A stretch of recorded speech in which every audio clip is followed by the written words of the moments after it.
Hermanos, muy buenos días, bienvenidos a nuestro devocional de este día martes. La escritura nos dice, así que la fe es por el oír y el oír por la palabra de Dios. Ninguna disciplina espiritual es más importante que alimentarse de la palabra de Dios. Nada puede reemplazarla. Simplemente no hay una vida cristiana sana sin la lectura de las escrituras. En la Biblia Dios nos habla de sí mismo y especialmente de Jesucristo, la encarnación de Dios. La Biblia nos revela la ley de Dios y nos muestra cómo todos la hemos quebrantado.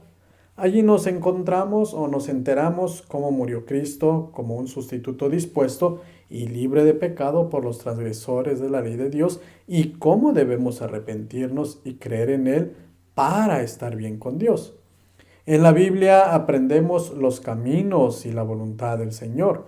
En las Escrituras nos enteramos de la manera que Dios quiere que vivamos y de lo que da más alegría y satisfacción en la vida. Nada de esta información eternamente esencial se puede encontrar en ninguna otra parte sino solamente en la Biblia. Por lo tanto, si queremos conocer a Dios y ser piadosos, debemos conocer íntimamente la palabra de Dios. Sin embargo, el ser humano que se dice ser hijo de Dios, se le hace muy complicado leer las escrituras. La más fácil de las disciplinas relacionadas con la asimilación de la palabra de Dios es escucharla.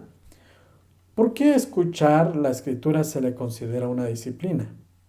Porque si no nos disciplinamos para escuchar habitualmente la palabra de Dios, podemos únicamente escucharla por casualidad, solo cuando tenemos ganas de hacerlo o en otras ocasiones no la escuchamos para nada. Para la mayoría de nosotros, disciplinarnos para escuchar la palabra de Dios significa fundamentalmente desarrollar la costumbre de asistir fielmente a una iglesia que cree en la Biblia, donde la palabra de Dios se predica fielmente. Jesús dijo una ocasión, pero aún más bendito es todo el que escucha la palabra de Dios y lo pone en práctica. Lucas 11:28.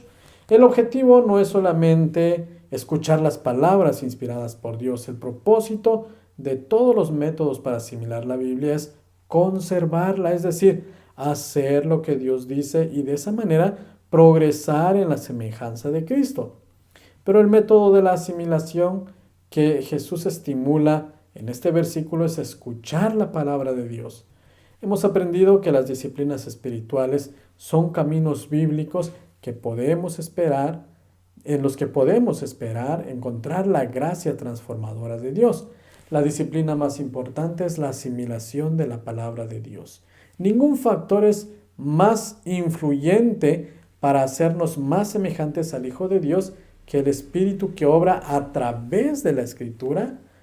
Y si usted desea ser transformado, si quiere ser más semejante a Jesucristo, disciplínese para leer la Biblia.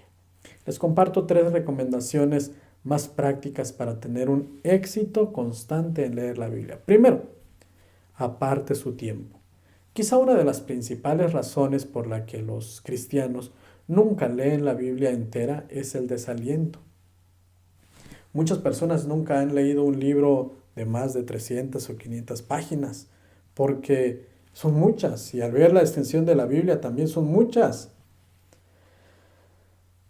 Si pudiéramos cambiar ese tiempo que se pasa en la televisión, terminarías de leer la Biblia en unas 4 o 5 semanas. Incluso si inviertes 15 minutos al día, usted pudiera leer toda la Biblia en menos de un año.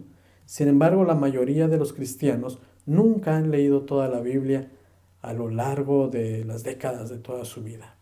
Disciplínese para apartar el tiempo.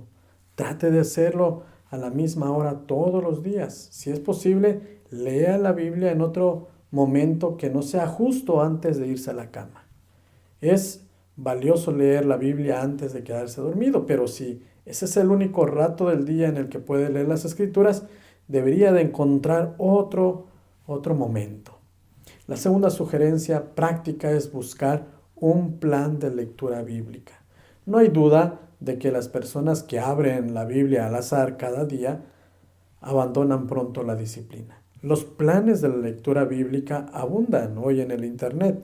Hay muchas Biblias de estudio y contienen un programa de lectura de la Biblia en un año. La mayoría de las iglesias también pueden proveerles de una guía para la lectura diaria. La tercera sugerencia es que cada vez que lea, busque al menos una palabra, una frase o un versículo para meditar. Tome por lo menos una cosa que haya leído y piense profundamente en ella por unos minutos. Su entendimiento de las escrituras se hará más profundo y sabrá mejor cómo se aplica a su vida. Y mientras más ponga en práctica la verdad de las escrituras, más semejante a Jesús llegará a ser. Deje que la palabra colme su corazón, su mente, y una y otras veces a medida que pasan los años y de manera imperceptible, vendrán grandes cambios en su actitud, en su perspectiva, en su conducta. Es probable que usted sea el último en reconocerlos. A menudo se sentirá muy pequeño porque el Dios de la Biblia llegará a ser cada vez más maravilloso, más grande para usted. Así que continúe leyéndola hasta que ya no pueda leerla y entonces ya no necesitará más la Biblia, porque cuando sus ojos se cierren por última vez al morir y nunca más vuelvan a leer la palabra de Dios en las Escrituras, volverá a abrirlos ante la palabra de Dios en persona, a ese mismo Jesús de la Biblia a quien ha conocido por tanto tiempo, parado frente a usted para llevarlo a su hogar celestial para siempre. Continúe leyendo las Escrituras.